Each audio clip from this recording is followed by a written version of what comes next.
Hello everyone, welcome to the Ichimoku charts.com daily analysis for the S&P 500 for Monday, March 11, 2013.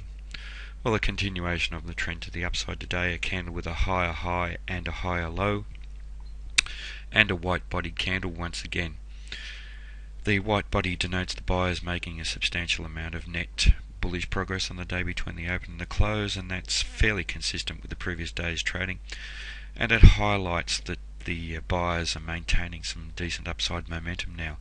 Prior to the previous day's trading, we had a couple of small bodied candles that did offer potential for a change of trend, but the market traded nowhere near the lows of that, and there was no change of trend. Obviously, the market continued on its way, and that said something about the strength of the buyers in this market at the moment. If we look back over the last 7 or 8 or so trading days, we see all white body candles, and that really highlights that the sellers aren't the stronger player in this market at the moment. Looking at today's candle, we have opened up around the midpoint level and closed up around the high, denoting the buyers closing with control of this market. And the small shadow highlights the sellers losing some commitment as they were attempting to drive the market down, and the buyers really showing some strong commitment to overcoming the sellers down around those levels and closing at the high. The market is interacting with an important level of resistance of 1555. It has been a previous important level, and we have closed just around that level, so tomorrow's trading will be important. If we do open up in a strongly bullish manner, then 1576 is our target here, an important high, and there is a possibility that the market could end up trading up to around those levels. In terms of the Fibonacci extension, we're examining the relationship of the current first time frame uptrend to the previous time the market was trending up, and here we've seen the market trade through the 100% level last week, and our next level here is the 161.8% level at 1566, so that's above the area obviously that we're trading at the moment, and gives us a target that we need to watch if the market does trade up to there. In terms of the Fibonacci retracement, we're in an expansive mode of that. We've traded through the 100% level. Our target is the 261.8% at 1563, 1564, just under the level with the other Fibonacci technique.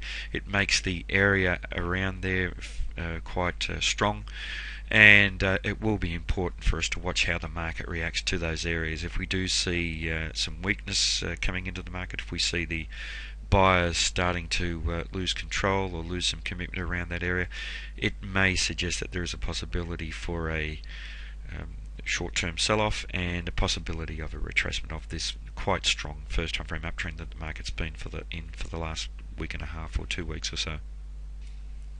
In terms of Ichimoku, obviously a bullish market in all 3 time frames. The market's trading up above the cloud and above the Kijun-sen and the Tenkan-sen, and both of those indicators are pointing up quite sharply, reflecting this solid upside momentum that we have in this market. The ticker span is above the corresponding price action, so it's confirming what we're seeing in all 3 time frames and suggesting that there is quite some strength in this market. Now, if this market doesn't meet resistance here at the 1555 level, or even higher around that 1564 to 1566 level, and does come off, then the first area that we should be looking for at support is around this swing high, around the 1531, 1532 level, but then just below there, this 1523 extending down to around 1520 level is very, very strong support, a very strong area of resistance in the recent past and then prior to that support. And we have the Kijun-sen and Tenkan-sen trading around that area, and it does strengthen that area in the near future. Below there, round number 1500 support is very strong, but it certainly doesn't seem as though the market will be trading down around there in a hurry. But really the most important thing to watch tomorrow is the high around 1556. If we do see a nice bullish breakout up above there early in trading, good possibility of the market testing to those Fibonacci levels, and then throughout the week, if we do see continued bullishness, then a test up to the important 1576 high.